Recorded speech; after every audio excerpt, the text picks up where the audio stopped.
Let's meet our first guest, everybody. I'm super stoked. He was born and raised here in Harlem and started out on Broadway. He went on to star in movies like Lady Sings the Blues and Mahogany. But billions of people around the world, including my family, probably know him best as one name. Lando, yes, from his role as Lando Calrissian in the Star Wars franchise. His autobiography is now out. It's called What Have We Here? Portraits of a Life. Earlier this week, the New York Times actually praised it as effortlessly charming, revealing the person behind the persona. Beautiful compliment. Everybody, please welcome Billy Dee Williams.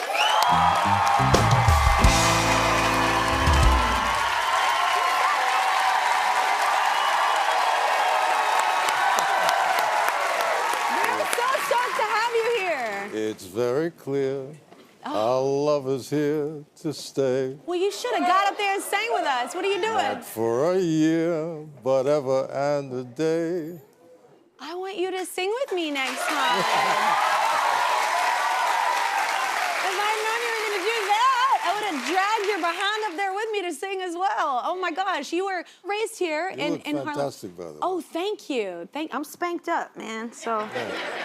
These are not loose. I'm just gonna let you know, Billy Dee. But I was gonna say we just moved here, actually, from LA, our show, and I love living here in New York. And you were raised in Harlem, right? Right. What did you do, like, growing up as a kid? My kids love Central Park.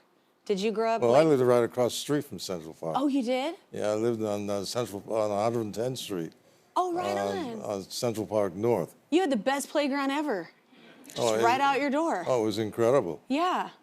Did I hear this right? You have a twin, right? I had a twin. You had a twin sister, right? Yeah. But you had a twin growing up, so like, did y'all always go play in the park? No, we used to go out and during the summers, we'd go out and catch fireflies. Oh, we did that in the South. I grew up in Texas. That's what we did.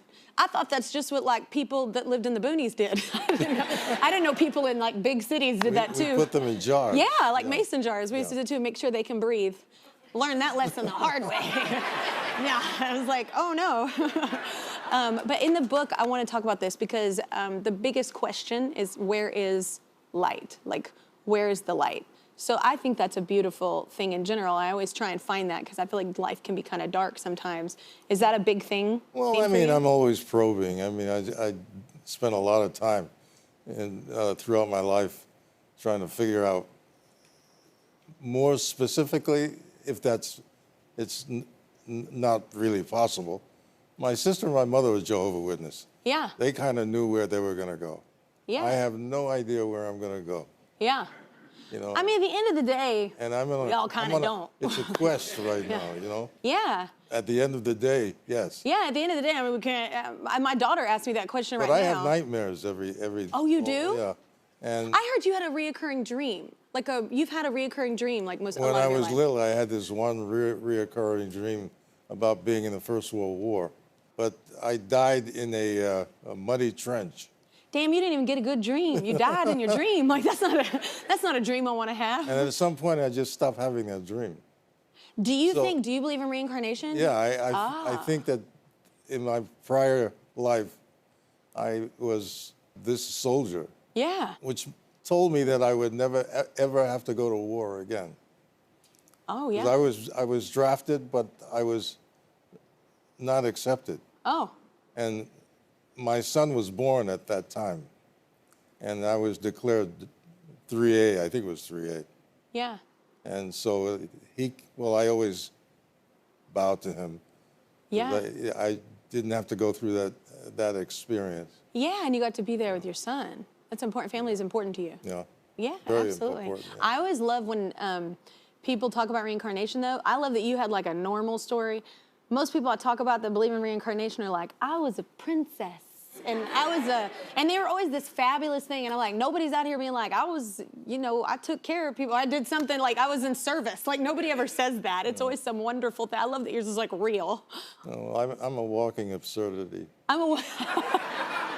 I think my family might call me that behind my back, but that's okay. We're fun. That's what I say. His new book is called What Have We Here? Portraits of a Life. In it, he tells stories from Broadway to Star Wars. So you sang a bit in the beginning, but you had a record. Yeah, do you know who Kurt Weill is? No. He wrote the Three Penny Opera with Bertolt Brecht.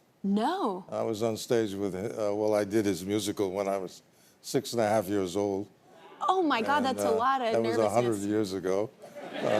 Was that like your But I first was thing to do on stage? Yeah, that was the first thing, and I was on stage with his wife, Latelenia. Do you know who she is? No, I feel like a loser. I know. Yeah, I'm gonna go Google after this. Yeah. No, and I had a chant. I had 2 chants. What did you have to do? Do you I remember? played a little page boy, and I had to do make way for the Duchess, for her grace the Duchess. Make way for the Duchess, for her regal Duchess. And then I come back on the second time.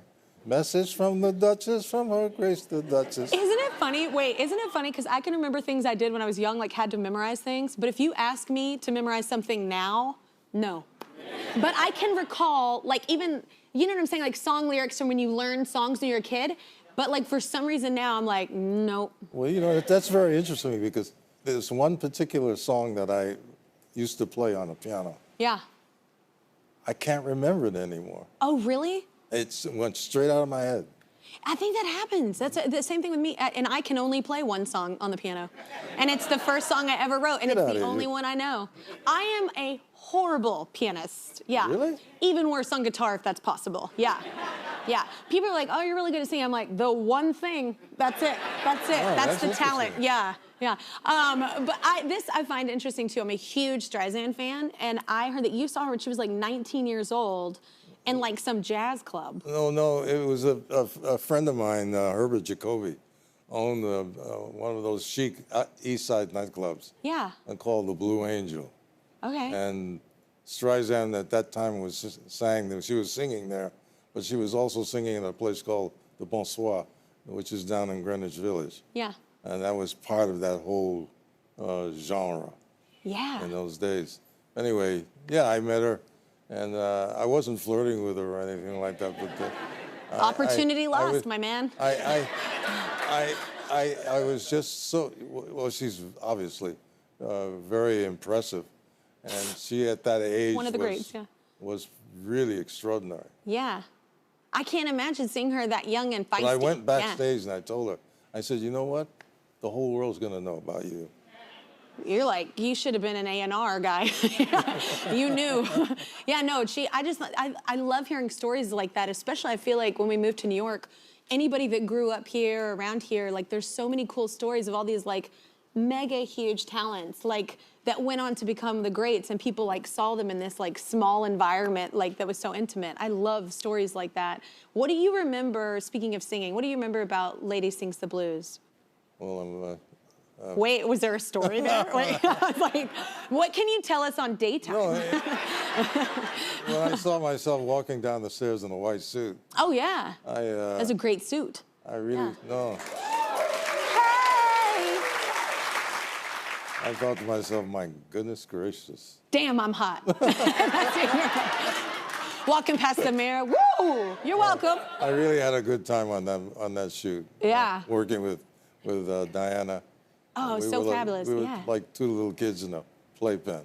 Oh, I love that. We had a lot of fun. Yeah. Oh my, I can't imagine. Well, I have to ask too, like, when you first, or I guess why take the role of Lando? What intrigued you about becoming Lando? Well, first of all, when I heard the name Calrissian, Yeah. I said, that's an Armenian name. Yeah. And I thought, no, that's very interesting. Let's see what I can do with that. Yeah. Play with that. And then, of course, when I got the cape, that sort of... Who doesn't want a cape? Yeah. It's like the first real superheroes in Star Wars. I like I it. built the whole character around those 2 elements. It's really all you need. Yeah. And you just held down sexy as hell. Nicely done. Yeah. Yeah. Well done. The book title I want to talk about because it's actually a line from Star Wars. So it's What Have We Here? Well, that's when I first meet Princess Leia. Leia, yeah. Hello, what have I we know. here? And Han Solo pops in. Yeah. Why choose that line? Well, but at the same time, there's a different reading too, which pertains more to my sense of the absurd about myself. Yeah. And it's like, my goodness, what have we here? Yeah. Every day can be different if you're Yeah. fun. Yeah. Yeah. Anyway, there was something very whimsical about it. Yeah. So I thought that would be an interesting title. I like but it. I love that Portraits of a Life. cover, though. Yeah, it's so That was cool. great, yeah. Yeah, well, okay, so I have to say at first, Lando was not a fan favorite and you got kind of yelled at in public, right? Well, yeah, you know, he was... Because people forget it's not real. There's something a little dubious about Lando, but he was up against Darth Vader and Boba Fett. Yeah. And a lot of people don't take that into account. Yeah. You know, he was going to lose. Cut you some slack. Yeah. Exactly. Yeah. Let's get back at him right now, man. Let's get him, just kidding. But eventually I had to say to folks, look, relax. It's only a movie. I know. To remind the crazies. That's amazing. Okay. Let's hear it for Billy Dee Williams, everybody.